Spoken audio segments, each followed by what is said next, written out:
विद्या गुरुकुल के हिंदी मीडियम में आपका स्वागत है। आज हम लोग कक्षा 10वीं का जो बहुपद चैप्टर है दूसरा, उसका आज हम लोग इंट्रोडक्शन पार्ट 3 करने वाले हैं। हमने इससे पहले इंट्रोडक्शन का पार्ट 1 पार्ट 2 कर दिया है और पार्ट 1 पार्ट 2 जिसने नहीं देखे हैं वो जाके देखिए। आज हम लोग पार्ट 3 में पूरा का पूरा क्लास 10th का कॉन्सेप्ट यूज करेंगे। पार्ट 1 और पार्ट 2 का कुछ कॉन्सेप्ट हम लोग पार्ट 3 में करेंगे, जैसे कि इंट्रोडक्शन। आप लोग अगर क्लास 10वीं के अच्छे स्टूडेंट हैं जिसका कॉन्सेप्ट क्लियर होता है, बहुपद में क्लास 9वीं में आपका कॉन्सेप्ट क्लियर है, तो आप जाके डायरेक्ट ये पार्ट 3 को देखिए। अगर आप लोगों का बेस बहुत कमज़ोर है, आप 9वीं में भी अच्छे से नहीं पढ़े हैं और 10वीं में भी अच्छे से नहीं किए हैं, तो मैं आपको सजेस्ट करूंगा कि ये पार्ट 1 और पार्ट 2 वीडियो आप जाके देखें। वहां से अगर आप देखते हैं तो जरूर आपका कॉन्सेप्ट क्लियर हो जाएगा। इंट्रोडक्शन इसलिए भी जरूरी हो जाता है किसी चैप्टर का, ताकि उस चैप्टर से जुड़े जो भी एक्सरसाइज हैं, जैसे कि इस चैप्टर से जुड़ा हुआ एक्सरसाइज 2.1 से लेके 2.4 तक है, इसमें अगर कोई भी टर्म यूज होता है, कोई भी शब्द यूज होता है, आप इसको अच्छे से समझते हैं। साथ में उसमें जो भी प्रॉब्लम्स यूज हो रहा है उस प्रॉब्लम को करने में आपको बहुत मदद मिलता है, इसलिए आप लोग इसे अच्छे से देखें।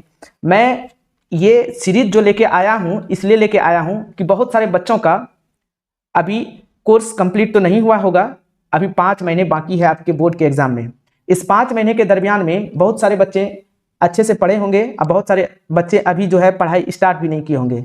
तो वैसे बच्चे जिनका मैथ में कॉन्सेप्ट अगर बिल्ट नहीं हुआ है और वो पढ़ाई अभी तक स्टार्ट नहीं किए हैं, तो वो इस चैनल से जुड़ जाएं।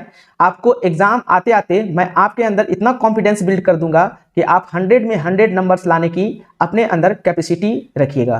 तो चलिए, आप लोगों को यहाँ पे जो भी कंटेंट दिया जाएगा वो बेस्ट कंटेंट होगा, आप वो सब देखिए अच्छे से। आप लोग अपने आप में कुछ दिन के बाद फील करने लगिएगा कि हाँ, मुझे जो है इस चैप्टर में या इसमें कहीं कोई दिक्कत नहीं है। तो हम लोग चलते हैं इंट्रोडक्शन की तरफ। इंट्रोडक्शन का जो नेक्स्ट पार्ट है उसको हम लोग करते हैं। इसमें कक्षा 10वीं का जो भी फार्मूला है उसको डराइव किए हैं अच्छे से। देखिए, आज हम लोग सबसे पहले किसको समझेंगे? बहुपद को समझेंगे। बहुपद होता क्या है, जिसको इंग्लिश में पॉलिनोमियल कहते हैं। तो इंट्रोडक्शन में इसको हमने पहले ही पार्ट 1 में शुरू में अच्छे से इसको बताया है। आप लोग अगर अच्छे से समझना चाहते हैं तो पार्ट 1 इंट्रोडक्शन का देखिए, वहां आपको इसका कॉन्सेप्ट क्लियर होगा। यहाँ पे मैं डायरेक्ट यहाँ पे फार्मूले जैसे इसकी परिभाषा से ही शुरू करूंगा। बहुपद होता क्या है? बहुपद जिस अलजेब्रिक एक्सप्रेशन, बीजगणितीय व्यंजक का रूप, जैसे मैं लिख देता हूं, यदि किसी बीजगणितीय व्यंजक या अलजेब्रिक एक्सप्रेशन का रूप कैसा हो, ए पी एक्स बराबर A not A one X one A two X two P not A one, यहां देखिए A not A one X one A two X two A three X three dot dot dot dot A N X N का रूप में हो, जहां पे आप यहां लिख लीजिएगा जहां ए एन जो है वो 0 के बराबर नहीं होगा, तब के रूप में हो, तब उसे हम उस व्यंजक को x के चर में बहुपद या पॉलिनोमियल कहते हैं। यहाँ देखिए, x के चर में क्यों कहे? क्योंकि यहाँ जो भी हमारा चर यूज हुआ है वो x यूज हुआ है। अगर यहाँ y होता तो हम लोग इसको किसके चर में बहुपद कहते? y के चर में बहुपद कहते हैं। बहुपद के लिए आप लोगों को जैसे यहाँ पे समझे होंगे, a1 क्या है, ये a2 क्या है, a3 क्या है। a1 क्या है? x1 का गुणांक है। a2 क्या है? x2 का गुणांक है। a3 क्या है? x3 का गुणांक है। और इसी तरह an जो है वो xn का गुणांक है। तो चलिए मैं लिख देता हूं जहां पे कि आप समझ सकते हैं, a1 a2 a3 dot dot an एक वास्तविक संख्या होगा। वास्तविक संख्या मतलब रियल नंबर से रिलेटेड कुछ भी, पॉइंट वाला संख्या, पॉइंट मतलब दशमलव वाली संख्या हो सकता है, दशमलव वाली संख्या हो सकता है, या भिन्न वाली संख्या हो सकता है, भिन्न वाली संख्या हो सकता है। भिन्न मतलब ऊपर नीचे कुछ भी रहेगा, जैसे 2 3 4 5 पूर्णांक हो सकता है, निगेटिव वाली संख्या हो सकता है, मतलब रूट वाली संख्या हो सकता है। ये सब होता है वास्तविक संख्याएं। परिमेय और अपरिमेय संख्या को अगर मिला दें तो वो वास्तविक संख्या होता है, जैसा कि चैप्टर 1 में आप लोग कॉन्सेप्ट बिल्ड कर लिए होंगे। तो ये हमारा a1 क्या है? a1 है x1 का गुणांक, a2 है x2 का गुणांक, a3 है x3 का गुणांक, और इसी तरह से an जो है वो xn का गुणांक है। तो चलिए मैं लिख देता हूं, a1 क्या है? x1 का गुणांक, a2 क्या है? x2 का गुणांक, a3 क्या है? x3 का गुणांक, और इसी तरह से an जो है x का गुणांक, या इसको कोएफिशिएंट कहा जाता है। अब ये n क्या है? यहाँ पे n की बात मैं कर लेता हूं थोड़ा सा। n की बात यहां लिख देता हूं। n क्या है? n एक गैर ऋणात्मक या नॉन निगेटिव पूर्णांक है। n क्या है? n जब भी मैं बात करूंगा तो आप समझिएगा x की घात, x की घात। n क्या होता है? x की घात। जैसे x to the power n, यही n की बात हो रहा है, ठीक ना। यहाँ x की घात कभी भी जो भी होगा n का वैल्यू वो निगेटिव पूर्णांक नहीं होगा, पॉजिटिव होगा। 0 हो सकता है, 1 2 3 4 5 6 7 इस तरह का नंबर होगा। यहाँ जब भी लिख ही दिया है कि n एक नॉन निगेटिव पूर्णांक है, तो बहुत सारे लोग जो हैं यहाँ पे ये भी बोलते हैं कि x पे पावर कभी भिन्न नहीं होना चाहिए, p बाय क्यू के रूप में नहीं होना चाहिए, जैसे 2/3 के रूप में, तो ये भिन्न हो गया, ये नहीं होना चाहिए। तो सही बात है, नहीं होगा। अब यहाँ पे देखिए, अब यहाँ पे कह सकता है कि ये माइनस में नहीं होना चाहिए, तो यहाँ तो बोल ही दिया है नॉन निगेटिव, निगेटिव नहीं। नॉन निगेटिव किसको कहते हैं? जो निगेटिव नहीं है, अर्थात पॉजिटिव, अर्थात पॉजिटिव की बात हो रहा है और उसमें जीरो भी शामिल हो रहा है। समझ में आया? पॉजिटिव अर्थात जीरो की बात हो रहा है। तो x यहाँ n जो होगा हर हमेशा याद रखिएगा, 0 होगा, 1 होगा, 2 होगा, 3 होगा, 4 होगा, 5 होगा, इस तरह का नंबर होगा। n कभी भी फ्रैक्शन में नहीं हो सकता है, जैसे 0.2 इस तरह से डेसिमल वाला नहीं हो सकता है। और n अर्थात कभी भी इस पे रूट वाला नंबर नहीं हो सकता है। आप यही सब ध्यान में रखिएगा। और x के बारे में अगर मैं बता दूं, x अगर किसी चीज के नीचे है तो उस पर एक पावर है, उसको ऊपर लेते जाएंगे तो -1 हो जाएगा। अगर किसी के नीचे ये 1/x² है तो ऊपर जाएगा तो ये x टू दी पावर -2 हो जाएगा। इस तरीके से ये कभी नहीं होगा, हमारा x कभी नीचे नहीं हो सकता है। अब यहाँ पे देख सकते हैं x नीचे होने का मतलब क्या है। x अगर नीचे होगा किसी वेरिएबल के नीचे, जैसे 1/x, x पे पावर n, तो ऊपर जैसे ही ले जाएंगे तो निगेटिव पावर हो जाएगा। तो निगेटिव पावर जैसे ही हुआ तो वो कभी भी हमारा पॉलिनोमियल नहीं होगा। अगर यही चीज 1/x to the power -n minus रहे पावर में और नीचे हो जाए वो x, तो वो जैसे ही ऊपर जाएगा तो वो प्लस भी बन जाएगा और वो हमारा पॉलिनोमियल हो जाएगा। ये सब बातों को आप लोग ध्यान में रखें। जैसे यहाँ आपको एक एक्सप्रेशन मैं लिख देता हूँ पॉलिनोमियल के लिए एग्जांपल में। जिन्होंने पार्ट 1 नहीं देखा है, पार्ट 1 जाके देखिए, वहां पे पॉलिनोमियल का मैंने कौन कौन सा पॉलिनोमियल है, कौन कौन सा नहीं है, इसको डिटेल से पढ़ाया है और वहां पे बहुत सारा एग्जाम्पल भी लिया है। जैसे px इक्वल टू जैसे 2x² - 3x + 5 हमने ले लिया, तो क्या ये पॉलिनोमियल इस रूप में है जो ऊपर रूप में px बराबर a0 a1 a2 a3 इस तरह से दर्शाया जो गया, क्या ये इस रूप में है? तो चलिए इसको समझने का कोशिश करते हैं। मैं थोड़ा सा इसको मिटा दूं, इरेज कर देता हूं ताकि आप लोगों को समझने में कहीं कोई दिक्कत ना हो। देखिए यहाँ पे, अब यहाँ पे आप लोगों को समझना है कि अगर मैं इस पॉलिनोमियल के रूप को देखना चाहूं, जो भी पॉलिनोमियल है दिया हुआ उसको लिखना चाहूं तो कैसे? सबसे पहले ये देखिए 5 को मैं क्या ऐसे लिख सकता हूं, 5 - 3x प्लस कितना 2x², जस्ट इसको उल्टा करके लिख दिया। तो यहाँ पे देखिए a0, अब ये प्लस माइनस, यहाँ पे हम लोग क्या लिखेंगे, यहाँ a1 ये x1 प्लस ये हो जाएगा हमारा, यहाँ पे देखो प्लस माइनस तो माइनस ही हो जाएगा ना।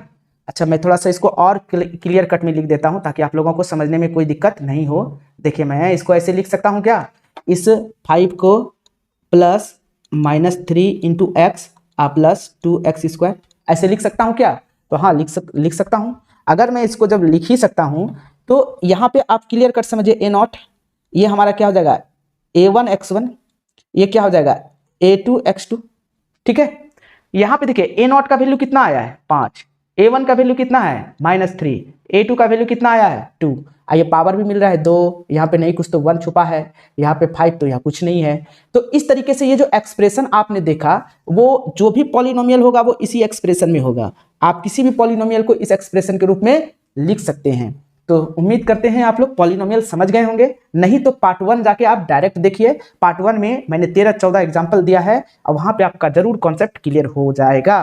तो चलिए हम लोग नेक्स्ट पेज की ओर बढ़ते हैं, नेक्स्ट कॉन्सेप्ट की ओर बढ़ते हैं, बहुपद के प्रकार पढ़ने वाले। तो मैं यहाँ पे लिख देता हूं बहुपद के प्रकार। बहुपद देखिए मुख्यतः 2 प्रकार के होते हैं।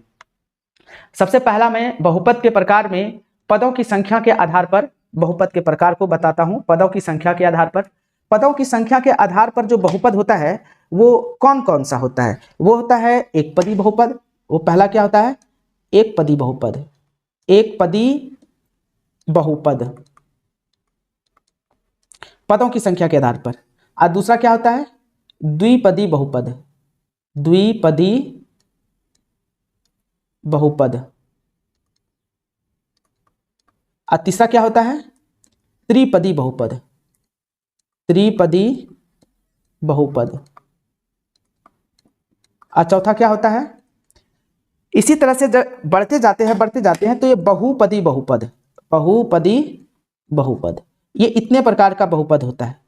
आप लोग पद के आधार पे देखें तो एक पदी किसको कहते हैं, जिसमें केवल एक ही टर्म हो। इसके एग्जाम्पल में क्या हो जाएगा, जैसे मैं लिख दूं 8 - 13, ये सारे एग्जाम्पल मैं पहले भी करा चुका हूं, बस यहाँ रिवीजन हो रहा है आप लोगों का। जैसे 4x, उसी तरह से मैं अगर यहाँ पे दे दूं 3x², 5xy, ये सब में देखिए एक ही पद है। 7xyz, ये सब क्या है, इसमें एक ही पद है। तो ये हमारा हो जाएगा एक पदी बहुपद। द्विपदी बहुपद किसको कहते हैं, जिसमें दो पद हो। इसमें एक पद होगा और इसमें दो पद होगा। दो पद कैसे, पदों की संख्या को हम लोग प्लस और माइनस से जितने भी टर्म जुड़ा होगा उतना पद, जैसे अभी हमने एग्जांपल दिया था 2x² + 3x - 5 या -3x + 5 कुछ भी। तो ये देखिए प्लस और माइनस से यहाँ से एक प्लस यहाँ पे है, एक माइनस यहाँ पे है, इसी से तो जुड़ा हुआ हमारा है बहुपद। तो इसमें कितना पद हो जाएगा, इसमें पदों की संख्या कितना होगा, तो एक हो जाएगा, ये दो हो जाएगा, ये तीन, इसमें तीन पद है। उसी तरीके से इसमें दो ही पद होना चाहिए, जैसे 2x + 5, इसमें पद एक दो हो गया।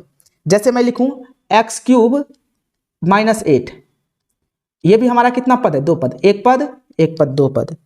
और लिख सकता हूं x⁴ - 7, ये हमारा कितना पद है, मात्र दो पद है। अगर मैं यहाँ पे 4 भी लिख दूं तो उससे भी कोई फर्क नहीं पड़ता है। तो ये हमारा दो पद हो गया। त्रिपदी बहुपद किसको कहते हैं, जिसमें तीन पद होता है। जैसे मैं एग्जांपल दूं 3x² + 5x + 6, यहाँ पे देखिए एक पद, दो पद, तीन पद। इस तरह से कोई भी एग्जांपल ले सकते हैं, जैसे 5x³ + 4x⁵ + 6x, तो इसमें कितना पद है, एक दो तीन पद। अगर मैं इसको शुरू में माइनस भी लगा दूं तो उससे भी कोई फर्क नहीं पड़ेगा। तो ये हमारा तीन पदी बहुपद का एग्जाम्पल हो जाएगा। तो जिसमें तीन पद होगा उसको क्या कहेंगे, तीन पद वाले को त्रिपदी बहुपद, दो पद वाले को दो पदी बहुपद, एक पद वाले को एक पदी बहुपद। अब बहुपदी बहुपद किसको कहते हैं, जिसमें तीन से ज्यादा पद हो, तीन से ज्यादा पद हो उसको बहुपदी बहुपद कहते हैं। जिस बहुपद में तीन से अधिक पद होते हैं उसे सामान्यतः बहुपद या बहुपदी बहुपद कहते हैं। एग्जाम्पल के रूप में अगर देख लूं मैं 2x + 3x² + 5x³ + 6, इसमें कितना हुआ, एक दो तीन, तीन से अधिक चार हो गया, तो ये हमारा बहुपदी बहुपद हो जाएगा। जैसे 2x + 3y + 5x प्लस, यहाँ x की जगह मैं z कर देता हूं ताकि आप लोगों को ये चीज समझ में अच्छे से आ जाए। z + 7, ये लिख दिया हमने। इसमें कितना, एक दो तीन, तीन से अधिक हो गया। मैं 7 यहाँ पे xy भी लिख सकता हूँ, तो ये कितना हुआ, एक दो तीन चार। अब मैं एक और 5 ले लेता हूँ, 5। ये सारे एग्जाम्पल जो है वो बहुपदी बहुपद का हो जाएगा। अगर आप लोगों ने पदों की संख्या के आधार पे बहुपद देख लिया हो तो अब हम लोग दूसरे पार्ट की ओर बढ़ते हैं। मैं एक लकीर खींच दिया, यहाँ पे दूसरा है बहुपद के घात के आधार पे। घात क्या होता है, चर का अधिकतम मान, चर का अधिकतम मान ही घात होता है। अधिकतम मान ही क्या होता है, घात कहलाता है। चर का अधिकतम मान क्या कहलाता है, घात कहलाता है। तो ये x का अधिकतम मान आप देख लीजिए, x पे जो पावर होता है वही क्या कहलाता है, घात कहलाता है। जितना अधिक होगा वो उसकी घात कहलाएगा। घात के आधार पे अगर मैं बहुपद की बात करूं तो घात के आधार पे हमारा ज्यादा नहीं पढ़ना है, हम लोगों को तीन ही तक पढ़ना है। जैसे एक घात रहेगा जिसको, उसको रेखीय बहुपद, रेखीय बहुपद। रेखीय बहुपद किसको कहेंगे, जिस बहुपद की घात अधिकतम घात एक हो, जिस बहुपद की अधिकतम घात कितना हो, एक। यहाँ पे पद की संख्या के आधार पे नहीं बल्कि हमें घात के रूप में देखना है, तो घात कितना हो, एक हो, अधिकतम घात एक, उसको क्या कहेंगे, रेखीय बहुपद। दूसरा, रेखीय बहुपद के साथ हम लोग द्विघात बहुपद की बात कर सकते हैं। द्विघात बहुपद ये क्या होता है, द्विघात बहुपद हमारा हो जाएगा जिसकी घात कितना हो, दो हो। तो आप लोगों को मैं एग्जांपल दे दूं, जैसे मैं यहाँ पे लिख देता हूँ 2x + 3। x की अधिकतम घात कितना है, एक, तो इसलिए ये रेखीय बहुपद हो गया। px = 2x + 3, ये हमारा रेखीय बहुपद हो गया। जैसे 2x लिख दिया, ये भी तो हमारा कितना है, घात एक ही है ना, तो px = ये हमारा हो जाएगा रेखीय बहुपद। 2x भी हमारा एक रेखीय बहुपद हो जाएगा।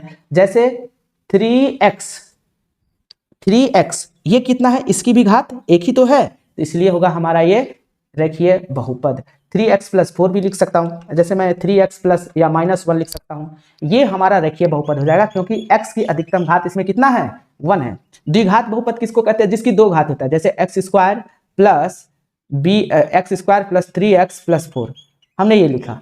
px बराबर, यहाँ पे देखिए x की अधिकतम घात कितना होना चाहिए, 2, ये 2 है, यहाँ 1 है, अधिकतम तो 2 ही है ना, इसलिए ये हमारा द्विघात बहुपद हो जाएगा। जैसे x स्क्वायर -4, ये बताइए क्या ये द्विघात बहुपद है, तो ये हाँ द्विघात बहुपद है, क्योंकि x की अधिकतम घात कितना है, 2 है, इसलिए ये हमारा द्विघात बहुपद हो जाएगा। जैसे x स्क्वायर -3 या 9 यहाँ लिख दो, तो ये भी हमारा द्विघात बहुपद हो जाएगा। और एक बात ध्यान में रखिएगा, x की आपको अधिकतम घात ही देखना है, किसी को घात के आधार पे बहुपद पहचानना हो तो। अब आता है तीसरा, त्रिघात बहुपद। ये त्रिघात बहुपद क्या होता है, त्रिघात बहुपद x की अधिकतम घात अगर कितना हो, 3 हो, तो उसको क्या कहते हैं, घात अधिकतम कितना हो, अधिकतम घात 3 हो, तो उसको त्रिघात बहुपद कहते हैं। जैसे आप लोग यहाँ पे देख सकते हैं 2x³ plus 3x square plus 4x plus 5, यहाँ पे देख सकते हैं x की अधिकतम घात यहाँ 3 है, यहाँ 2 है और यहाँ 1 है, तो यहाँ 3 हो गया ना, इसलिए ये त्रिघात बहुपद हो जाएगा। अगर मैं यहाँ पे और भी कुछ बात करूं, जैसे x³ -1, क्या ये त्रिघात बहुपद है, तो हाँ है। यहाँ पे क्या हो जाएगा, x की अधिकतम घात कितना है, 3 है, तो इसलिए इसका मान ये क्या हो जाएगा, हमारा त्रिघात बहुपद हो जाएगा। x की अधिकतम घात 3, इसलिए ये हो जाएगा हमारा त्रिघात बहुपद। तो एक घातीय बहुपद को रैखिक कहते हैं, द्विघातीय बहुपद को हम लोग द्विघात बहुपद को द्विघात ही कहते हैं ना, 2 घात वाले को द्विघात कहते हैं, 3 घात वाले को त्रिघात कहते हैं। सबसे ज्यादा आपका इंपॉर्टेंट 2 और 3 घात वाला है, क्योंकि आप लोगों को 2 और 3 घात का यहाँ फार्मूला भी याद रखना पड़ेगा और डेरिवेशन भी करना पड़ेगा। एक होता है अगला एक बहुपद में और बता देता हूं, जिसको कहते हैं चतुर्घात, चतुर्घात बहुपद या चतुर्घात बहुपद। ये क्या होता है, इसको हम लोग इंग्लिश में कहते हैं बाय क्वाड्रेटिक या क्वाट्रिक, कुछ भी बोल सकते हैं। अब यहाँ पे ध्यान में रखिएगा, ये चतुर्घात बहुपद क्या है, चतुर्घात बहुपद जिसकी घात अधिकतम कितना हो, 4 हो। जैसे मैं लिख दूं x पे power 4 plus 5x³ plus 3x square या 2x square plus 6x plus 5, ये हमारा क्या है, x का अधिकतम घात कितना है, यहाँ पे 4 है, यहाँ 3 है, यहाँ 2 है, यहाँ 1 है, अधिकतम घात 4 है, तो ये हो जाएगा हमारा किसका, चतुर्घात का एग्जाम्पल। उम्मीद है आप लोग घात के आधार पे और पदों के आधार पे समझ गए होंगे बहुपद कितने प्रकार का होता है। तो नेक्स्ट कॉन्सेप्ट की ओर हम लोग बढ़ते हैं। नेक्स्ट कॉन्सेप्ट में आज हम लोग बहुपद के मूल या रूट के बारे में या शून्यक के बारे में सीखेंगे कि बहुपद का शून्यक क्या होता है या मूल क्या होता है या रूट क्या होता है। देखिए, जो मान बहुपद को शून्य बना दे, x का वह मान जो बहुपद को शून्य बना दे, उसे क्या कहते हैं, बहुपद का शून्यक कहते हैं। चलिए मैं इसको नीचे लिख देता हूं, चर का वह मान जो बहुपद को शून्य बना दे उसे बहुपद का शून्यक कहते हैं। किसको कहते हैं, चर का वह मान जो बहुपद को शून्य बना दे उसे बहुपद का शून्यक कहते हैं। मैं इसको थोड़ा सा इरेज कर देता हूं, आप लोग यहाँ पे कॉपी में नोट कर लीजिए इस डिफिनेशन को। जैसे मैं एक एग्जाम्पल के थ्रू आप लोगों को इसका कॉन्सेप्ट क्लियर करना चाहूंगा। देखिए एग्जाम्पल में हमने एक एग्जाम्पल लिया x² - 5x + 6। जब आप इसका फैक्टर करिएगा, जब इससे x का वैल्यू निकालिएगा, इसका 2 वैल्यू निकलेगा। वो 2 वैल्यू, पहला वैल्यू को हम लोग अल्फा कहेंगे और दूसरा वैल्यू को क्या कहेंगे, बीटा कहेंगे। तो कैसे आप जानिएगा कि इसका 2 ही शून्यक निकलेगा, यहाँ पे ध्यान रखिएगा, घात बराबर शून्यकों की संख्या। घात बराबर क्या होता है, शून्यकों की संख्या, शून्यकों की संख्या। जिस बहुपद का जितनी घात उतना शून्यक की संख्या। इसकी घात 2 है तो शून्यकों की संख्या भी कितना निकलेगा, इसका 2 ही निकलेगा। तो द्विघात में पहला शून्यक को अल्फा और दूसरा शून्यक को बीटा कहते हैं। जैसे मैं एक एग्जाम्पल के थ्रू आपको बताता हूं, अगर यहाँ पे x का मान p, x के जगह पे मैं यहाँ पे 2 पुट करूं तो इस पूरे एक्सप्रेशन का मान क्या हो जाएगा। जैसे x² है तो x का जगह आप कौन ले लिया है, 2 लिया है, तो मैं 2 का यहाँ पे स्क्वायर लिखूंगा, -5 तो यहाँ पे था ही, अब यहाँ पे 5 था तो उसके जगह पे मैंने 5 लिखा, और यहाँ x है तो x के जगह पे क्या लिखना पड़ेगा, 2 और प्लस 6। जब मैं इसको लिखूं तो 2 × 4 और -5 × 10 और प्लस 6, ये कितना होगा, 4 और प्लस 6 10 हो जाएगा, 10 - 10 तो ये क्या हो जाएगा, 0। कहीं ना कहीं आपको P2 का वैल्यू आपको क्या देखने को मिला, जीरो, यानी कि P2 एक ऐसा मतलब मान है, 2 एक ऐसा मान है जो इस पूरे एक्सप्रेशन को जीरो कर देता है, इसलिए अल्फा बराबर 2 इसका एक क्या हो जाएगा, शून्यक हो जाएगा। अल्फा बराबर 2 उसका क्या हो जाएगा, एक शून्यक हो जाएगा, अल्फा बराबर 2। इसी तरह मैं अगर बीटा की बात करूं तो बीटा जैसे इसमें आप पुट कर सकते हैं, जैसे 3 में पुट कर दिया, x के जगह पे कितना पुट किया 3, तो यहाँ जो भी है इसके जगह पे 3 का स्क्वायर हो जाएगा, माइनस है तो माइनस लिखूंगा, 5 इंटू 3 आप प्लस 6 है तो 6 लिखूंगा।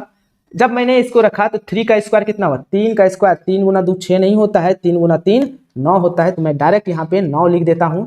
3 का स्क्वायर 9 माइनस 3 बचे कितना हो जाएगा 15 और प्लस 6 और 9 और 6 कितना हो गया 15 और 15 माइनस 15 क्या हो जाएगा हमारा 0।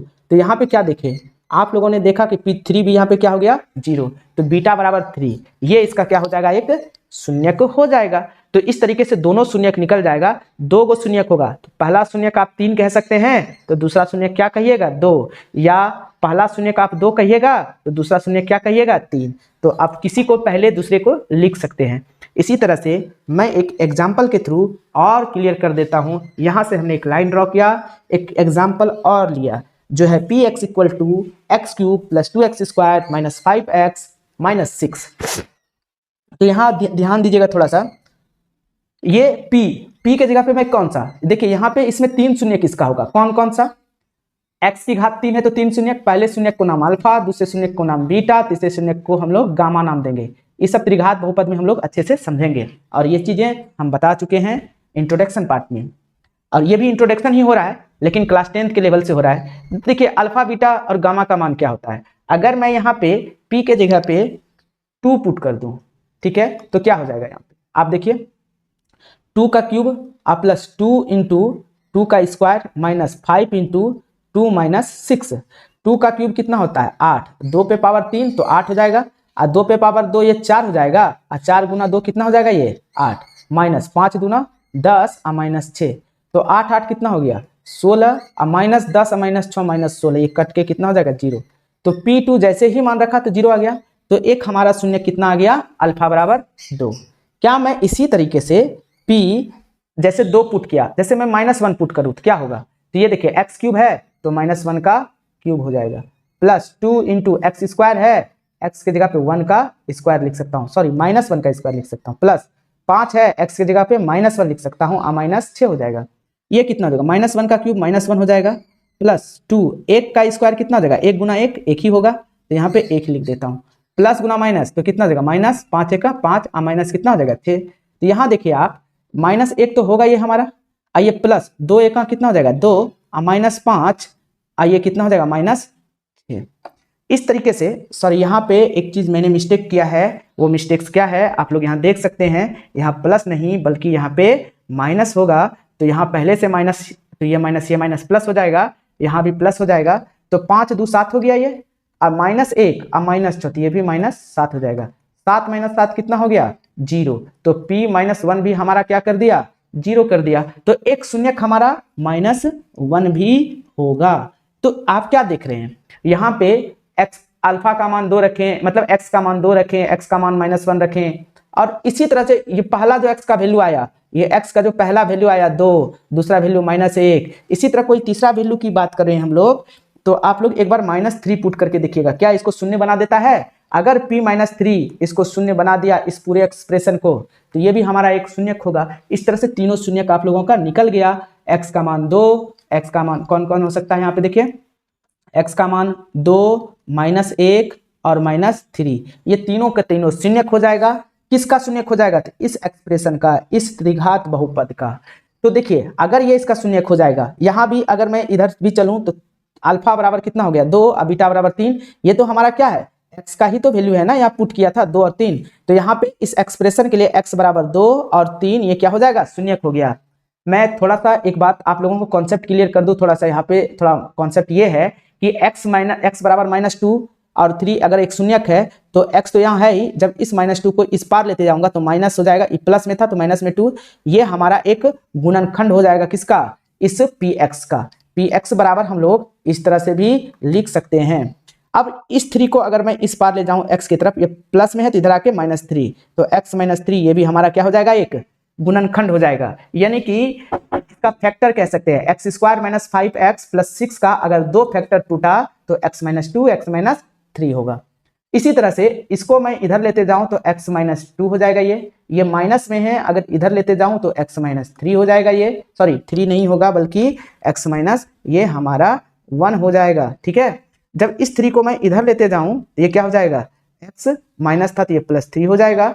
इस तरीके से px को अगर हम फैक्टराइज करते हैं, इस पूरे टर्म को फैक्टराइज करते हैं तो इसका गुणनखंड के रूप में ये 3 खंडों में बटेगा, जो x minus 2 x minus 1 x minus 3 होगा। इस कॉन्सेप्ट का यूज हम लोग आगे भी करेंगे, आप लोग समझिए इसको। चलिए हम लोग नेक्स्ट कॉन्सेप्ट की ओर बढ़ते हैं। नेक्स्ट कॉन्सेप्ट हमारा नेक्स्ट पेज की ओर है। देखिए बहुपद के शून्यकों का ज्यामितीय अर्थ, अगर इस चीज को समझते हैं तो आपका एक्सरसाइज 2.1 पूरा का पूरा कॉन्सेप्ट क्लियर हो जाएगा। तो ये होता क्या है, बहुपदों का शून्यकों का ज्यामितीय अर्थ। आप यहाँ पे एक बात समझिए, यहाँ पे ग्राफिकल मीनिंग हमें बताना है, यानी कि ग्राफ एक्स अक्ष को जब हम लोग ग्राफ खींचेंगे एक्स और वाई अक्ष का दोनों पे, तो हमें सिर्फ एक्स अक्ष को कंसीडर करना है। एक्स अक्ष को जितने बिंदुओं पर कट करेगा शून्यकों की संख्या उतना होगा। तो चलिए मैं लिख देता हूं, ग्राफ एक्स अक्ष को जितने बिंदुओं पर काटता या स्पर्श करता है उतने ही शून्यक होते हैं। जैसे मैं एक एग्जांपल के थ्रू एक ग्राफ बना दूं, पहले एक नीचे लाइन खींचा, एक ऊपर लाइन, ये हमारा एक्स एक्सिस, ये हमारा वाई एक्सिस। मैं एक ग्राफ इस तरह से बना दूं आप लोगों के लिए, तो इसमें शून्यकों की संख्या कितना होगा आप लोगों को दिया होगा। तो यहाँ पे देखिए, यहाँ पे एक जगह कट किया है, यहाँ दूसरे जगह कट किया है, तीसरे जगह कट किया है, लेकिन चौथे जगह क्या है, सिर्फ स्पर्श किया है। तो ये भी तो गिना जाएगा ना। तो 1 2 3 4, इसमें शून्यकों की संख्या कितना होगा, 4। तो मैं लिख देता हूं, ग्राफ एक्स अक्ष को केवल 4 बिंदुओं पर प्रतिच्छेद करता है या स्पर्श करता है, इसलिए शून्यकों की संख्या कितना हो जाएगा, 4। तो आप लोग यहाँ पे देख सकते हैं। इसको समझने के लिए मैं और एक एग्जांपल देके आप लोगों को समझाता हूं। जैसे ये हमारा एक्स एक्सिस हो गया, ये हमारा वाई एक्सिस हो गया, ये हमारा 0 हो गया, यहाँ ऑरिजिन होता है। अगर मैं इस तरीके से ग्राफ को इस तरीके से करूं, इस तरीके से ये ग्राफ एक्स एक्सिस को कितने जगह पे कट कर रहा है, एक्स एक्सिस ही हमें कंसीडर करना है, ये वाला सिर्फ लाइन, ये वाला सिर्फ लाइन। तो ये यहाँ पे कितना, एक जगह हुआ, ये 2 जगह हुआ, और ये इस जगह छुआ है, तो 3 जगह हुआ, 2 जगह कट किया, एक जगह स्पर्श किया है। तो यहाँ पे शून्यकों की संख्या कितना हो जाएगा, शून्यकों की संख्या डायरेक्ट शून्यकों की संख्या लिख सकते हैं 3। अब हम लोग द्विघात बहुपद को ब्रीफली पढ़ने जा रहे हैं। देखिए मैं यहाँ पे लिख देता हूँ द्विघात बहुपद, क्वाड्रेटिक पॉलिनोमियल। क्यों मैं हम यहाँ पे ब्रीफली पढ़ने जा रहा हूँ, क्योंकि ये आपके एग्जाम के पॉइंट ऑफ व्यू से बहुत ज़्यादा इंपॉर्टेंट है। आपका जो एक्सरसाइज है वो इसके फार्मूले से, जो फार्मूला मैं डिराइव करूँगा और जो फार्मूला लिखाऊंगा उसी से ये बनने वाला है। तो इसको आप लोग अच्छे से देखिए। आप लोगों में द्विघात और त्रिघात 2 ही तरीके के बहुपद को आपको अच्छे से समझना है। तो सबसे पहले मैं द्विघात बहुपद को अच्छे से समझा देता हूँ। द्विघात बहुपद कहते किसको हैं, मैं यहाँ लिख देता हूँ, जिस बहुपद की घात 2 होती है उसे द्विघात बहुपद कहते हैं। जिस बहुपद की घात 2 होती है उसे क्या कहते हैं, द्विघात बहुपद कहते हैं। इसका जो सामान्य रूप है वो हो जाएगा px equal to ax square plus bx plus c, जहाँ a जो है वो 0 नहीं होगा। a इसलिए 0 नहीं होगा, मान के चलिए a का वैल्यू मैं यहाँ 0 ले लूँ, 0 into x square plus bx plus c equal to, यहाँ पे देखिए क्या हो जाएगा, यहाँ इक्वल टू था तो शुरू में मैंने इक्वल टू का दे दिया साइन, 0 इंटू एक्स स्क्वायर, ये 0 हो जाएगा, प्लस bx प्लस c। अब यहाँ देखिए मैं जैसे यहाँ कर दूं तो ये bx प्लस c ही हो जाएगा। ये घात इसकी देखिए 1 है, इसलिए ये कैसा बहुपद हो जाएगा, रैखिक बहुपद। यहाँ पे था कैसा, द्विघात बहुपद। अब जैसे a का मान 0 रखा वो बन गया हमारा रैखिक बहुपद, लीनियर बहुपद। इसीलिए a का मान कभी भी 0 नहीं हो सकता है। उम्मीद है आप लोग समझ गए होंगे। मैं इन चीज़ों को अब रब कर देता हूँ, मिटा देता हूँ, ताकि आप लोग अब समझ सकें नेक्स्ट कॉन्सेप्ट को। उम्मीद है आप लोगों को समझ में आ गया होगा। अब हम लोग यहाँ पे देखेंगे a है क्या, a क्या है, एक्स स्क्वायर का गुणांक, b क्या है हमारा x का गुणांक, और ये c तो हमारा अचर पद है। यही चीज़ मैं लिख देता हूँ यहाँ पे। यहाँ पे a क्या है हमारा, a है हमारा, देखिए एक्स स्क्वायर का गुणांक है, ये एक्स स्क्वायर का गुणांक है हमारा a, और b क्या है हमारा, b है हमारा x का गुणांक। तो x का गुणांक हमारा यहाँ पे b हो जाएगा, और c क्या है हमारा, c है हमारा अचर पद, अचर पद। इस तरीके से आपने देख लिया होगा, ए हमारा एक्स स्क्वायर का गुणांक हो जाएगा, बी हमारा एक्स का गुणांक हो जाएगा और सी जो होगा वो अचर पद हो जाएगा। यहाँ ए बी सी के बारे में हम लोगों ने समझ लिया। जैसे मैं एक एग्जाम्पल के थ्रू आप लोगों को बताना चाहता हूँ, पी एक्स इक्वल टू, मैं एक द्विघात बहुपद ले लेता हूँ X square minus 5x plus 6। तो ये देखिए, इस द्विघात बहुपद में हमारा ए कितना है, नहीं कुछ तो इसके सामने कितना छुपा है, 1 छुपा है, तो ए क्या आता है एक्स स्क्वायर का गुणांक, तो ए का मान 1 हो जाएगा। बी क्या होता है एक्स का गुणांक, तो एक्स का गुणांक यहाँ पे क्या है -5, तो बी इक्वल टू कितना हो जाएगा -5। ये चिन्ह के साथ लिखिएगा, 5 जो कांस्टेंट टर्म है इसके सामने जो लगा हुआ साइन होगा उसके साथ यहाँ पे लिखना है। और सी हमारा क्या हो जाएगा, सी यहाँ हमारा कितना है 6 है। तो इस हिसाब से आप देख सकते हैं ए का मान 1, बी का मान -5, सी का मान 6।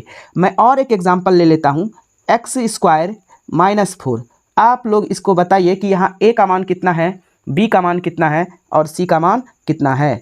ए और बी और सी का मान अगर मैं लिखना चाहूँ तो यहाँ देखिए, ए क्या होता है एक्स स्क्वायर का गुणांक, तो एक्स स्क्वायर का गुणांक यहाँ पे साफ दिखता है, कुछ नहीं है, तो यहाँ कितना छुपा है 1। लेकिन बी तो हमें पता ही नहीं चल रहा है। मैं इसको सबसे पहले स्टैंडर्ड फॉर्म में लिखना चाहता हूँ, X square plus 0 into X minus 4। ये देखिए, A x square plus B X अब प्लस सी के रूप में आ जाएगा ये। अच्छा, मैं स्टैंडर्ड फॉर्म में जैसे यहाँ पे लिखा तो आप लोगों का कॉन्सेप्ट यहाँ पे क्लियर हो गया होगा कि ए कौन सा होगा, बी कौन सा होगा, सी कौन सा होगा। तो ए एक्स स्क्वायर का गुणांक 1 हो जाएगा, बी यहाँ क्या है कुछ नहीं तो 0 हो जाएगा, क्योंकि 0 इंटू एक्स तो 0 ही हो जाएगा, इससे कोई प्रभाव नहीं पड़ेगा, जो एक्स स्क्वायर -4 था वही रह जाएगा। तो बी का मान 0 हो जाएगा और सी का मान यहाँ कितना हो जाएगा -4। तो इस तरीके से ए बी सी का मान हमने इसमें भी देख लिया। अब हम लोग एक यहाँ पे लाइन खींच देते हैं आप लोगों को समझने के लिए। ये चीज़ जो फार्मूला है आप लोगों के लिए बहुत ज़्यादा इंपॉर्टेंट हो जाएगा। अब ये फार्मूला मैं यहाँ पे लिखने जा रहा हूँ। मान लिया अब आप लोगों को यहाँ पे बोला जाएगा क्या कि द्विघात बहुपद के शून्यक और गुणांक में क्या रिलेशन होता है वो बताइए। आपको कहेगा रिलेशन बिटवीन शॉर्ट में लिखा मैंने, R for relation between zeros and coefficient of quadratic polynomial, मैंने शॉर्ट में लिख दिया। तो ये क्या है, द्विघात बहुपद में शून्यक और गुणांक के बीच संबंध है। तो ये संबंध जो है इसमें कुछ फार्मूला आता है, इस फार्मूले को आप लोगों को याद करना है। जो फार्मूला याद कर सकते हैं तो वो याद कर ले, और जिनको लगता है कि ये फार्मूला कहाँ से आया है तो उसके लिए मैंने एक डेरिवेशन भी बताया है इसके जस्ट आगे, तो आप लोग उसको भी देखें।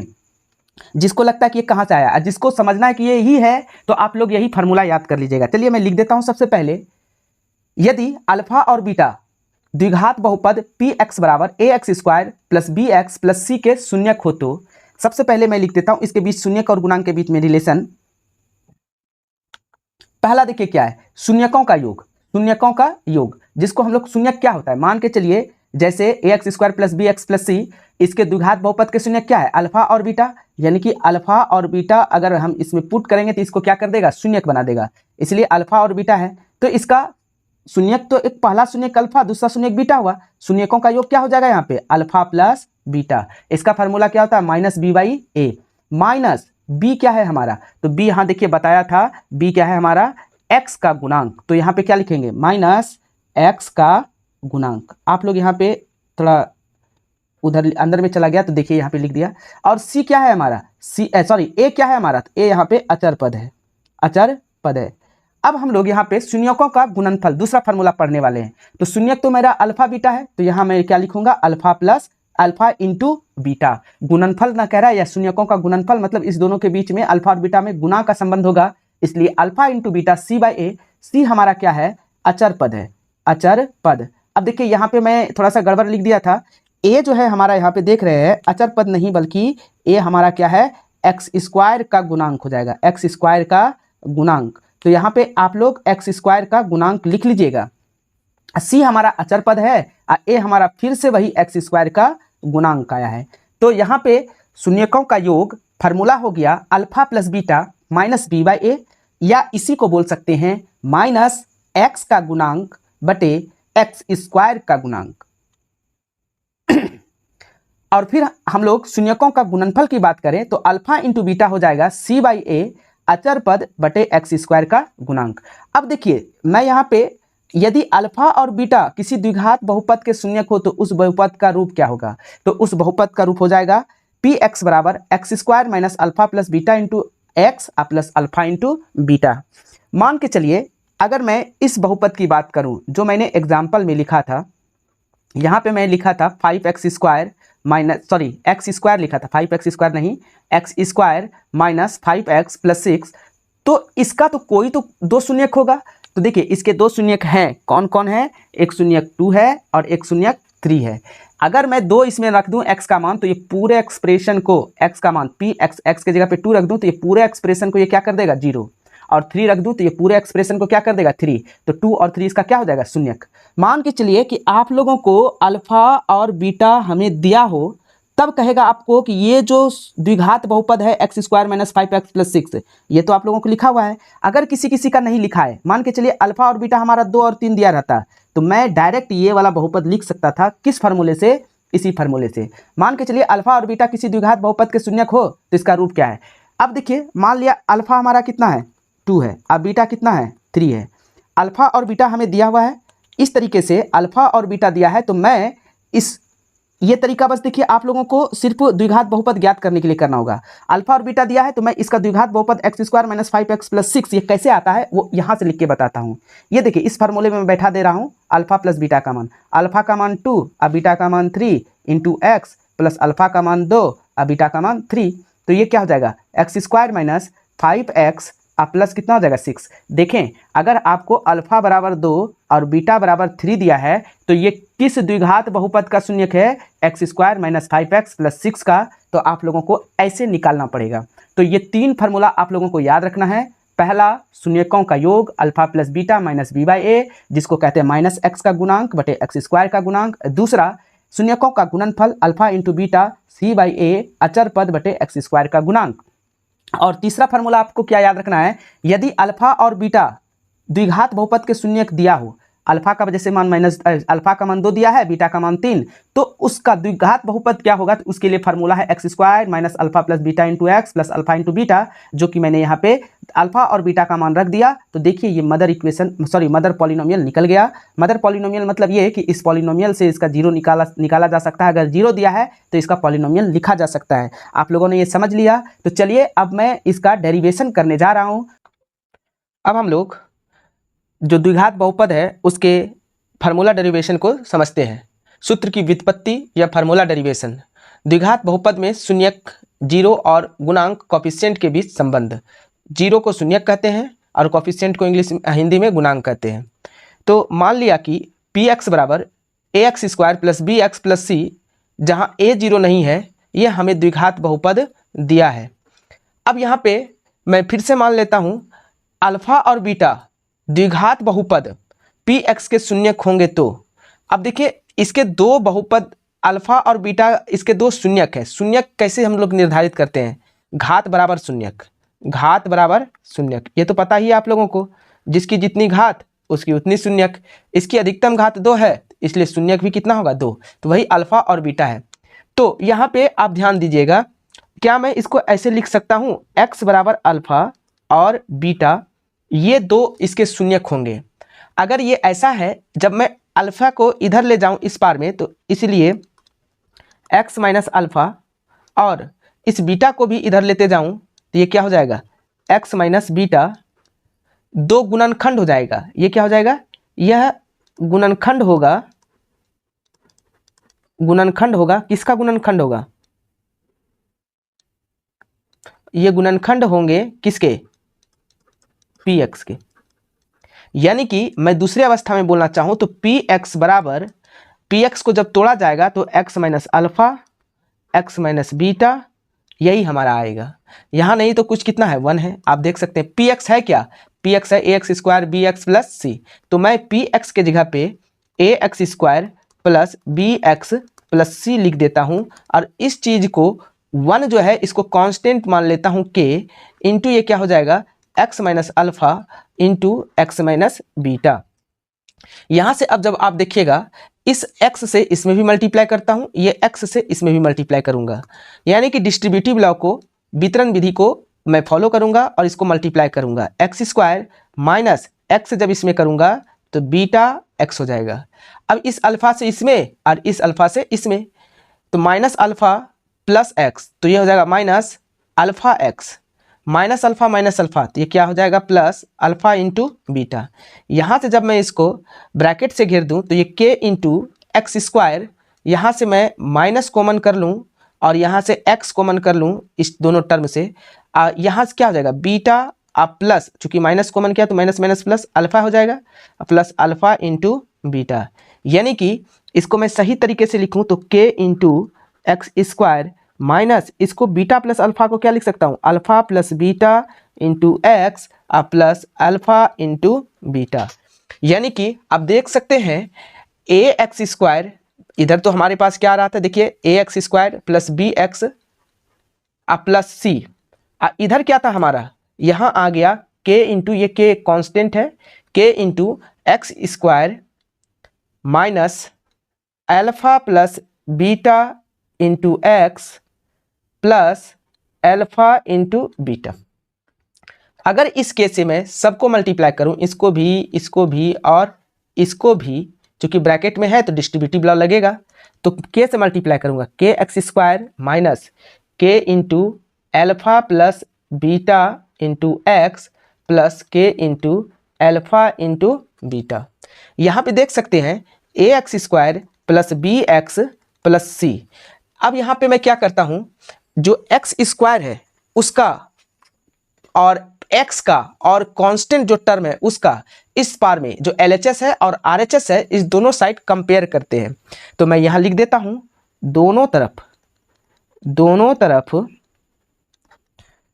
x के समान घात मतलब यहाँ पावर, समान घात के गुणांकों की तुलना करने पर, गुणांक की तुलना करने पर, लिख दिया मैंने, दोनों तरफ x के समान घात या पावर के गुणांक की तुलना करने पर। जब मैं तुलना करूं तो यहां देखिए एक्स स्क्वायर का यहाँ कॉफिशिएंट क्या है, a LHS में, और जब मैं RHS की तरफ चलूँ तो एक्स स्क्वायर का कॉफिशिएंट क्या है, k। तो एक्स स्क्वायर का तुलना किए तो यहाँ a और कॉफिशिएंट का तुलना करने तो a बराबर क्या हो जाएगा यहाँ पे k। तो इस तरीके से a बराबर हमारा क्या हो जाएगा k, पहला कॉफिशिएंट को तुलना कर लिए। दूसरा देखिए, ये LHS में x का कॉफिशिएंट क्या है यहाँ पे b, RHS में x का कॉफिशिएंट कितना है k alpha plus beta minus के साथ, तो यहाँ b बराबर हो जाएगा minus k alpha plus beta. और इसी तरीके से आप देख सकते हैं c हमारा अचर पद है, अचर पद बराबर क्या है, इधर LHS में c अचर पद है, RHS में अचर पद क्या है k अल्फा बीटा। तो यहाँ पे हमारा c बराबर हो जाएगा k अल्फा इंटू बीटा। इस तरीके से मैं लिख सकता हूँ, यहाँ भी दे देता हूँ। यहाँ ध्यान दीजिए a का वैल्यू हमारा क्या है k, या k का वैल्यू मैं क्या लिख सकता हूँ a। तो इस अवस्था को देखिए यहाँ पे माइनस k है, तो माइनस k के जगह पे क्या लिख सकता हूँ मैं, a लिख सकता हूँ कि नहीं, तो यहाँ a लिख दिया, अल्फा प्लस बीटा यहाँ पे लिख दिया। अब यहाँ से देखिए b, ये चीज़ मेरा मल्टीप्लाई है इधर, अब इक्वल टू के इस पार लाऊँ, बराबर के इस पार लाऊँ तो ये डिवाइड में हो जाएगा, तो माइनस ये क्या हो जाएगा a अल्फा प्लस बीटा। और इस तरीके से आप देख सकते हैं अल्फा प्लस बीटा मूलों का योग जिसको कहते हैं माइनस b/a, ये फार्मूला हमारा निकल के सामने आ गया। अब यहाँ पे देखिए c बराबर क्या है k into alpha plus beta, तो k का वैल्यू कितना है यहाँ पे 1a, तो यहाँ पे इसके जगह पे मैं क्या रखूँगा a अल्फा इंटू बीटा। तो जब इसको इधर लेते आऊँ तो c/a बराबर क्या हो जाएगा हमारा अल्फा इंटू बीटा। तो c/a अल्फा इंटू बीटा, इसको मैं लिख सकता हूँ alpha into beta equal to c/a। ये देखिए मूलों का गुणनफल c/a और मूलों का योगफल माइनस b/a, ये दोनों फार्मूला का प्रूफ हमने कर दिया। इसी तरीके से ये दोनों फार्मूला प्रूफ होता है। जैसे और मैं एक फार्मूला बताया था, जैसे ए x square plus B x plus सी था, तो मैंने फैक्टर इसका लिखा था x माइनस अल्फा और x माइनस बीटा। आप देख सकते हैं यहाँ पे इसी लाइन को देखिए, जब इस चीज़ को तोड़े थे तो क्या आया था x square minus alpha plus beta into x. यहाँ से देखिए इसको जब तोड़े थे गुना करके और फिर कॉमन लिया यहाँ पे, तो ये चीज़ आ गया था। तो इस चीज़ को मैं डायरेक्ट यहाँ लिखूँ तो ये हमारा क्या हो जाएगा x square plus, sorry plus नहीं होगा यहाँ पे माइनस हो जाएगा, x square minus alpha plus beta into X plus क्या हो जाएगा यहाँ पे अल्फा इंटू बीटा। इस तरीके से देख सकते हैं ये भी फार्मूला आपका प्रूफ हो गया। अगर अल्फा बीटा आपको दिया रहता था तो पी एक्स बराबर, इसी को तो हमने पी एक्स कहा था, वो पी एक्स का रूप क्या हो जाएगा x square minus alpha plus beta into X plus alpha into beta. इस तरीके से ये सूत्र की उत्पत्ति किस तरह से हुआ हमने बताया। अब नेक्स्ट कॉन्सेप्ट की ओर हम लोग अगले पेज की ओर बढ़ते हैं। अब हम लोग त्रिघात बहुपद को पढ़ने वाले हैं। त्रिघात बहुपद क्या होता है ये भी आपके सिलेबस में ही है, द्विघात और त्रिघात को ही समझना है। तो त्रिघात बहुपद क्या होता है इसको समझने का कोशिश करिए। देखिए त्रिघात बहुपद होता क्या है, जिस बहुपद की घात या पावर या जो भी कहिए अधिकतम 3 होती है उसे त्रिघात बहुपद कहते हैं। इसका सामान्य रूप जो होता है वो होता है पी एक्स बराबर A x cube plus B x square plus C x plus D, जहाँ ए 0 के बराबर नहीं होगा उसको क्या कहेंगे हम लोग त्रिघात बहुपद। क्यों नहीं 0 होता है आप लोगों को मैं बता चुका हूँ। अब यहाँ पे देखिए ए का मान अगर मैं 0 रख दूँ, यहाँ पे 0 इंटू एक्स क्यूब तो ये 0 हो जाएगा, इधर तो इसका कोई वैल्यू रहा नहीं। अब ये हमारा क्या हो जाएगा B x square plus C x plus D. यहाँ पे अगर मैं बी एक्स स्क्वायर एक्स की बात करूँ तो 2 घात, तो ये द्विघात हो जाएगा, इसलिए यहाँ पे ये 0 नहीं हो सकता है। इसको मैं इरेज कर देता हूँ ताकि नेक्स्ट कॉन्सेप्ट को अच्छे से हम लोग समझ सकें। तो यहाँ देखिए ए क्या है, ए जो है वो हमारा एक्स क्यूब का कॉफिशिएंट है, तो क्या लिखेंगे ए है एक्स क्यूब का कॉफिशिएंट कहिए या हिंदी में इसको गुणांक कहते हैं, तो मैं गुणांक ही लिखूंगा।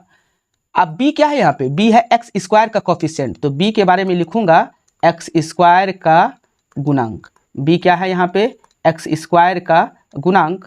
और c क्या है हमारा, c है हमारा x का गुणांक, तो c यहाँ क्या हो जाएगा x का गुणांक, x का गुणांक। और d के बारे में हम लोग अगर बात करें तो d हमारा एक अचर पद है, d क्या है हमारा अचर पद।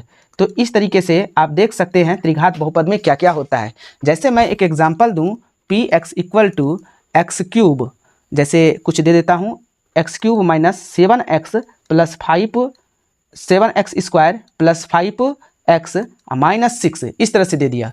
तो यहाँ पे आपसे पूछा जाएगा ए का वैल्यू क्या है, ए तो होता है एक्स स्क्वायर का गुणांक, तो गुणांक के रूप में कुछ नहीं, तो यहाँ पे कितना छुपा है 1, तो 1 हो जाएगा। अब b क्या होता है एक्स स्क्वायर का गुणांक, सॉरी यहाँ पे एक्स क्यूब लिखना चाहिए हमें, x cube minus 7x square plus 5x minus 6।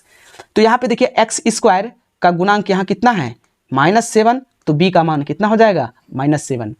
और यहाँ c कितना हो जाएगा, c होता है x का गुणांक, तो x का गुणांक यहाँ पे 5 है, तो c का मान 5 प्लस में है तो प्लस में लिखेंगे। और d हमारा कितना है यहाँ पे अचर पद है, इसमें सिर्फ 6 नहीं लिखेंगे, इसके आगे का चिन्ह के साथ लिखेंगे माइनस। अब यहाँ प्लस था तो यहाँ प्लस लिखा नहीं जाता है, इसलिए आप चिन्ह के साथ ही लिखें। इतना सा समझने के बाद अब हम लोग त्रिघात बहुपद में जो कुछ फार्मूला है उसको समझते हैं। उसके बाद क्योंकि ये फार्मूला आपके एग्जाम के पॉइंट ऑफ व्यू से बहुत इंपॉर्टेंट है तो समझिएगा। मैं लिख देता हूँ यहाँ पे त्रिघात बहुपद में शून्यक और गुणांक के बीच संबंध, relation between zeros and coefficient of cubic polynomial, C से क्यूबिक पी से पॉलिनोमियल। तो ये क्या होता है, मान के चलिए अगर त्रिघात बहुपद है तो इसके शून्यक कितना होगा, आप लोगों को मैंने बताया था घात बराबर क्या होता है शून्यक। अब यहाँ पे देखिए इसकी घात 3 होगा, क्यों कि त्रिघात में अधिकतम घात 3 है, तो शून्यक भी कितना होगा 3, इसलिए पहला शून्यक अल्फा, दूसरा शून्यक बीटा और तीसरा शून्यक गामा हम लोग कहेंगे। तो यदि यहाँ लिख देता हूं मैं, यदि अल्फा बीटा गामा त्रिघात बहुपद पी एक्स बराबर A x cube plus B x square plus C x plus D, जहां पे कि ए जो है 0 नहीं होगा, तब उसके शून्यक हो तो क्या होगा, यहाँ पे देखिए पहला मूलों का योग, पहला क्या होगा शून्यकों का योग कहिए या मूलों का योग कहिए, alpha plus beta plus gamma minus B बटे ए माइनस बी, बी क्या है बी है एक्स स्क्वायर का गुणांक, तो यहाँ पे लिखेंगे एक्स स्क्वायर का गुणांक, आप देख लीजिए यहाँ पे। और ए क्या है, ए हमारा है एक्स क्यूब का गुणांक, तो यहाँ लिखेंगे एक्स क्यूब का गुणांक। तो इस तरीके से आपने फार्मूला पढ़ा शून्यकों का योग alpha plus beta plus gamma minus B by A या माइनस एक्स स्क्वायर का गुणांक बटे एक्स क्यूब का गुणांक। दूसरा मैं फार्मूला यहाँ पे लिख देता हूँ शून्यकों के दो के गुणनफल का योग, दो कौन सा अल्फा बीटा, बीटा गामा और गामा अल्फा, ये दो के गुणनफल हो गया और उसका योग मतलब यहाँ पे देख सकते हैं जोड़ की बात कर रहा हूँ, क्या होता है सी बाई ए। सी का किसको कहते हैं सी, यहाँ पे देखिए सी है हमारा x का गुणांक, तो एक यहाँ छोटा सा मिस्टेक हो गया था, ये x नहीं होगा यहाँ पे c होगा। c यहाँ पे क्या है हमारा x का गुणांक, तो यहाँ हमारा क्या होगा x का गुणांक, और यहाँ पे क्या हो जाएगा हमारा a क्या है x क्यूब का गुणांक, ए क्या है, एक्स क्यूब का गुणांक। तो ये दो चीज़ हमने समझ लिया। और तीसरा फार्मूला देखिए, मैं इसको थोड़ा सा याद दिलाने के लिए आप लोगों को एक डायग्राम बनाता हूँ ताकि आप लोग इसको अच्छे से समझ सकें। ये अल्फ़ा है, ये बीटा है, ये गामा है। तो कैसे हम लोग याद करेंगे, अल्फ़ा बीटा, बीटा गामा और गामा अल्फ़ा, इस तरीके से इसको आप लोग याद कर सकते हैं। Alpha beta plus beta gamma plus gamma plus alpha, यहाँ पे देखिए C/A, इस तरीके से आप लोग याद कर लिए होंगे। अब मैं इसको थोड़ा सा इरेज कर देता हूँ ताकि आप लोग नेक्स्ट कॉन्सेप्ट को समझ सकें। देखिए यहाँ पे तीसरा कॉन्सेप्ट हमारा क्या है, तीसरा है शून्यकों का गुणनफल, जिसको क्या कहते हैं हम लोग, alpha plus beta, alpha into beta into gamma, alpha beta gamma D/A। इस तरीके से D क्या है यहाँ पे, अचर पद हो गया। तो इसको थोड़ा सा मैं मिटा देता हूँ। D क्या है, अचर पद है, यहाँ लिख दीजिएगा अचर पद। और नीचे A क्या है हमारा, एक्स क्यूब का गुणांक, तो यहाँ पे लिख लीजिएगा। अब देखिए नेक्स्ट जो चीज़ है यहाँ पे दूसरा फार्मूला, उसको समझना बहुत ज़रूरी है। ये हमारा यदि अल्फा बीटा गामा त्रिघात बहुपद के शून्यक दिए गए हों तो अभिष्ट त्रिघात बहुपद जो होगा वो होगा पी एक्स बराबर, यहाँ मैं लिख देता हूँ, एक्स क्यूब क्या होगा यहाँ पे, x cube minus alpha plus beta plus gamma into x square plus alpha beta, beta gamma, gamma alpha into X, plus क्या हो जाएगा, अल्फा बीटा गामा। इस तरीके से मैंने आप लोगों को अगर कोई त्रिघात बहुपद के शून्यक दिया होगा अल्फा बीटा गामा, तो त्रिघात बहुपद निकालने के लिए यही एक फार्मूला होता है और इस फार्मूले को आप लोग याद करेंगे। अब हम लोग अपने नेक्स्ट कॉन्सेप्ट की ओर बढ़ेंगे। त्रिघात बहुपद के जो ये शून्यक और गुणांक है, इसके बीच जो रिलेशन है, इसके फार्मूला का डेरिवेशन करेंगे, जो कि नेक्स्ट पेज पे हम लोग करेंगे। अब हम लोग त्रिघात बहुपद के सूत्र की व्याख्या करेंगे कि सूत्र की उत्पत्ति किस तरह से हुआ है, उसको हम लोग फार्मूला डेरिवेशन कहते हैं। त्रिघात बहुपद के शून्यक और गुणांक के बीच क्या संबंध है, उसको फार्मूला कैसे निकाला जाता है, वो चीज पढ़ेंगे। मान लिया कि P x equal to A x cube plus B x square plus C x plus D, जहां ए 0 नहीं है, ये त्रिघात बहुपद है। और मान लिया कि माना को हम लेट भी लिख सकते हैं, तो चलिए मैं लिख देता हूं लेट, यानी कि हिंदी में इसको माना की ऐसे आप लिख सकते हैं, ठीक है। लेट वर्ड यूज कर सकते हैं इंग्लिश में, या फिर माना की हिंदी में लिख सकते हैं। अल्फा बीटा गामा त्रिघात बहुपद के शून्यक हो तो अल्फा बीटा गामा किस तरह रहा होगा, एक्स बराबर अल्फा बीटा गामा, इस तरह से 3 शून्यक इसके होंगे। अगर ये तीनों शून्यक है तो यहाँ एक्स बराबर, जब अल्फा को मैं इधर लेते आऊं तो एक्स माइनस अल्फा, यहाँ पे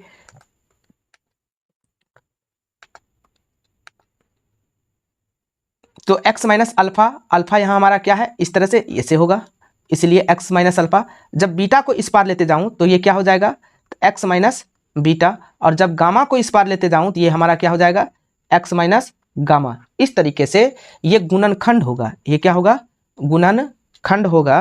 किसका गुणनखंड होगा, गुणनखंड होगा किसका, px का गुणनखंड होगा ये px का।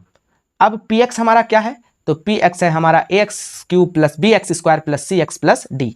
तो आप लोग यहाँ पे समझें कि ये चीज़ कैसे आया। मैं अल्फा को इधर लेते जाऊँ तो x माइनस अल्फा, बीटा को भी इधर लेते जाऊँ तो x माइनस बीटा, और गामा को भी इधर लेते जाऊँ तो x माइनस गामा। ये क्या हो जाएगा, गुणनखंड होगा px का। इस तरीके से जब मैंने इसको लिख लिया तो कहीं ना कहीं जब px को तोड़ा जाएगा तो px का यही 3 फैक्टर आएगा, x minus alpha, x minus beta, और तीसरा आएगा x माइनस गामा, जिसको गामा को कि हम लोग इस तरह से लिख सकते हैं। तो px है क्या, px है हमारा ax cube B x square C X D. तो मैं यहाँ पे px के जगह पे लिख सकता हूँ ax स्क्वायर, ax क्यूब लिखना होगा, स्क्वायर नहीं, ax cube plus B x square plus C x plus D. यहाँ पे px का वैल्यू लिख दिया। अब ये जो टर्म है यहाँ पे नहीं कुछ तो 1 है कि नहीं छुपा हुआ, इस 1 को हम कोई कांस्टेंट कह देते हैं के। इस दोनों टर्म को जैसे x माइनस अल्फा और x माइनस बीटा और इस तरीके से x माइनस गामा, इसको मैं मल्टीप्लाई करना चाहता हूँ। तो मल्टीप्लाई कैसे करेंगे हम लोग, इस दोनों को मल्टीप्लाई करेंगे और फिर इस टर्म को मल्टीप्लाई करेंगे। तो चलिए मैं सबसे पहले मल्टीप्लाई करने के लिए आपको सिखा देता हूँ। इस x से इसमें भी मल्टीप्लाई होगा और फिर इसमें भी मल्टीप्लाई होगा। तो करिए मल्टीप्लाई, x इंटू एक्स, तो ये क्या हो जाएगा, x square minus x into beta, तो x बीटा लिखिए चाहे बीटा x लिखिए। इससे जब हो गया तो अब मैं जो है इस चीज़ को मल्टीप्लाई इससे करना चाहूँगा। अल्फा से एक्स में मल्टीप्लाई करूंगा, फिर बीटा में, माइनस और प्लस, तो माइनस अल्फा इंटू एक्स, तो अल्फा एक्स। अब फिर क्या हो जाएगा, minus minus plus, beta into alpha into beta, तो यहाँ हो जाएगा अल्फा बीटा। इस तरीके से मैंने मल्टीप्लाई कर लिया, तो यहाँ बचा क्या, एक्स माइनस गामा, अब बचा रह गया। अब इस तरीके से जब मैंने मल्टीप्लाई कर लिया, तो अब हम लोग आगे की ओर बढ़ते हैं। अब ये सबको एक्स से मैं सबको मल्टीप्लाई करूंगा, इसको भी करूंगा, इसको भी करूंगा, इसको भी और इसको भी। एक्स से जब मल्टीप्लाई करूंगा तो यहाँ क्या हो जाएगा, के तो यहाँ पे था ही, एक्स से गुना करूंगा तो ये क्या हो जाएगा हमारा x cube, minus x into beta x, तो ये हो जाएगा बीटा एक्स का whole square, plus minus minus, यहाँ एक्स से मल्टीप्लाई कर रहा हूँ अल्फा एक्स में, तो ये अल्फा एक्स स्क्वायर हो जाएगा, ये प्लस से कर रहा हूँ इसमें, तो प्लस ये क्या हो जाएगा अल्फा बीटा एक्स। हमने क्या किया, इस एक्स से सबको मल्टीप्लाई किया। अब हम लोग किससे मल्टीप्लाई करने जा रहे हैं, अब करने जा रहे हैं इस गामा से। गामा से मैं सबको मल्टीप्लाई करूंगा, इसको भी, इसको भी, इसको भी और इसको भी। तो गामा से करने जा रहा हूँ, माइनस है इसका चिन्ह, माइनस और प्लस क्या हो जाएगा, माइनस गामा एक्स स्क्वायर। ठीक है, जब इसको करूंगा तो क्या हो जाएगा, माइनस माइनस ये प्लस हो जाएगा, बीटा गामा इंटू एक्स। जब माइनस इससे करूंगा तो माइनस, ये माइनस हमारा क्या हो जाएगा, प्लस हो जाएगा, गामा इंटू अल्फा एक्स, तो ये क्या हो जाएगा अल्फा या गामा अल्फा एक्स, ऐसे लिख सकता हूं। ठीक है, अब ये तीसरा टर्म हमारा बच गया, माइनस अल्फा गामा से ये alpha beta gamma, alpha beta को मल्टीप्लाई करूंगा, plus minus minus alpha beta gamma. इस तरीके से मैंने सबको मल्टीप्लाई कर दिया। अगर एक स्टेप मैं और लिखना चाहूँ तो एक्स क्यूब यहाँ होगा, देखिए x square x square x square, तीनों सबको मैं एक साथ रखना चाहता हूँ, तो माइनस यहाँ क्या alpha x square, alpha alpha यहाँ पे मैं लिख देता हूँ, फिर क्या है माइनस बीटा एक्स स्क्वायर, अब फिर यहाँ क्या है माइनस गामा एक्स स्क्वायर। तो alpha beta gamma x square वाले टर्म को एक जगह लिख दिया। अब देखिए यहाँ पे अल्फा बीटा एक्स है तो प्लस में, तो प्लस लिख देता हूँ अल्फा बीटा एक्स, फिर है बीटा गामा एक्स, तो यहाँ लिख देता हूँ प्लस बीटा गामा एक्स, इस तरह से लिख दिया, प्लस यहाँ क्या है गामा अल्फा एक्स, तो यहाँ पे गामा अल्फा एक्स, माइनस क्या है यहाँ पे अल्फा बीटा गामा। इस तरीके से जब आप लोग यहाँ लिख लिए होंगे तो मैं थोड़ा सा यहाँ पे इसको एक लकीर खींच के, यहाँ पे मैं लकीर खींच देता हूँ, इस चीज़ को लिखना चाहूँगा। यहाँ हमारे पास क्या था के इंटू, ये चीज़ क्या आया एक्स क्यूब, तो मैंने एक्स क्यूब लिख दिया, माइनस माइनस कॉमन कर लीजिए इसमें, x square x square x square, तीनों में, ये तीनों से माइनस एक्स स्क्वायर कॉमन कर लिया, तो यहाँ पे जैसे एक्स स्क्वायर कॉमन किया तो ये क्या बचा, माइनस कॉमन किया तो ये माइनस, तो ये हमारा अल्फा हो जाएगा प्लस में, अब ये बीटा भी प्लस में हो जाएगा और ये प्लस गामा भी हमारा प्लस में हो जाएगा। इस तरीके से हमने लिख लिया x cube minus alpha plus beta plus gamma into x square. अब यहाँ पे क्या है हमारा प्लस है, तो यहाँ हमारा सिंबल प्लस का हो जाएगा। इस तीनों में, इसमें इसमें और इसमें, इस तीनों में देखिए क्या कॉमन है, एक्स एक्स एक्स तीनों में है, तो मैं एक्स इधर से कॉमन ले लिया, तो एक्स जैसे ही कॉमन लिया इधर क्या बचा अल्फा बीटा, तो यहाँ लिखेंगे अल्फा बीटा, प्लस क्या बचा इधर बीटा गामा, तो मैं यहाँ लिख देता हूँ बीटा गामा, और प्लस क्या बचेगा यहाँ पे गामा अल्फा, तो ये हमारा गामा और इधर क्या बचा अल्फा। और इस तरीके से यहाँ पे ये हमारा x कॉमन था जो कि हमने x यहाँ पे लिख दिया, और क्या बचा माइनस, तो माइनस अल्फा बीटा गामा।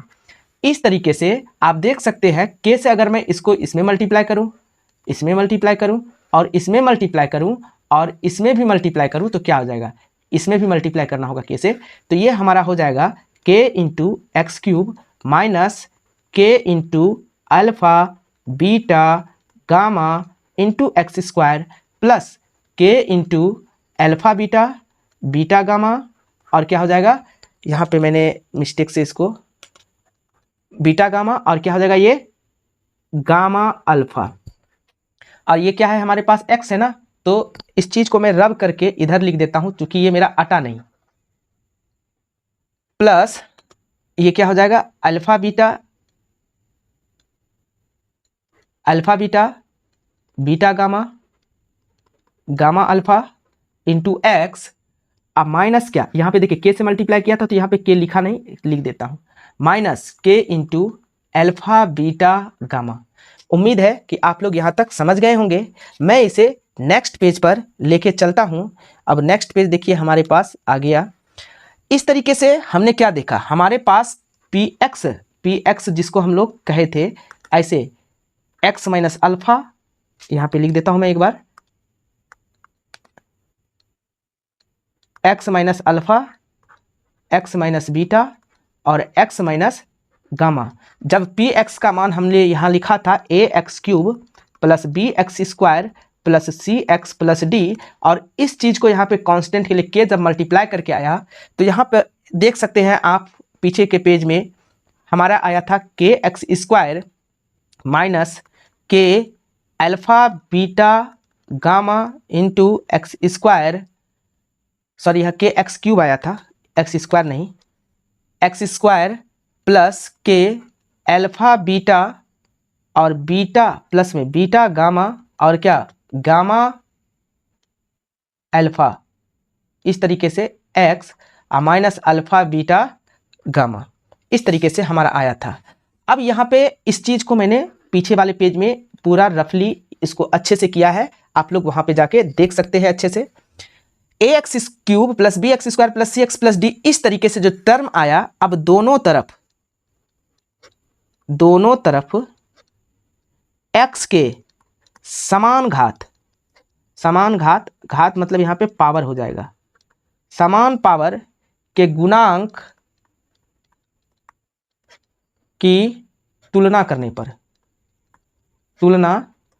पर जैसे हमने गुणांक की, यहाँ देखिए एक्स क्यूब का गुणांक क्या है a, यहाँ पे अगर देखिए एक्स क्यूब का गुणांक इस बार में क्या है k, तो यहाँ हमारा a बराबर कितना हो जाएगा k, पहला चीज।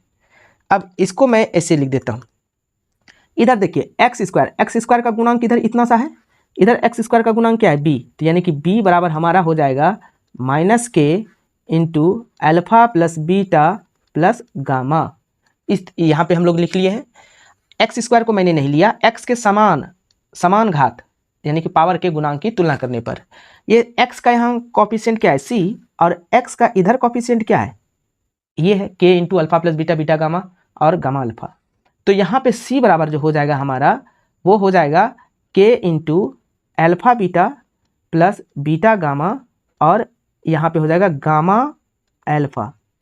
तो इस तरीके से ए बी सी का तुलना कर लिए। अब d हमारा क्या है, अचर पद, तो यहाँ d बराबर क्या हो जाएगा माइनस, अच्छा यहाँ पे देखिए हमने k जो मल्टीप्लाई किया था ये इसमें भी होगा, तो यहाँ भी मेरा होगा k, यहाँ भी हमारा होगा, तो मैं यहाँ पे लिख देता हूँ k छूट गया था, k इंटू अल्फा बीटा और गामा, इस तरह से होगा। आप लोग देख सकते हैं a का वैल्यू k है, तो क्या हम जहाँ k है उसके बदले a लिख सकते हैं, b बराबर क्या हो जाएगा माइनस k के जगह पे क्या लिख सकते हैं हम लोग a, तो यहाँ हमारा a हो जाएगा अल्फा बीटा गामा। इस तरीके से b ये गुना में है तो ये भाग में आ जाएगा माइनस से, तो ये क्या हो जाएगा alpha plus beta plus gamma. अगर इस तरीके से मैं इसको सही तरीके से लिखूं तो alpha plus beta plus gamma बराबर क्या हो जाएगा माइनस बी बाई ए, जो कि आप लोग फार्मूला पढ़े थे, शून्यकों का योग alpha plus beta plus gamma minus B by A, त्रिघात शून्यक में ये चीज़ पढ़े थे आप लोग। अब यहाँ पे देखिए c बराबर के का मान यहाँ कितना है a है, तो यहाँ a रखूँगा, a into alpha beta gamma और ये हमारा हो जाएगा यहाँ पे गामा अल्फा। a को जब मैं इधर लेते आऊँ तो ये c बाई ए बराबर क्या हो जाएगा अल्फा बीटा गामा और क्या हो जाएगा हमारा गामा अल्फा। तो इस तरीके से आप देख सकते हैं alpha beta plus beta gamma plus gamma alpha, ये हमारा हो जाएगा c बाई ए। शून्यकों का योग गुणन 2 करके लेने पर हमारा c बाई ए आ गया।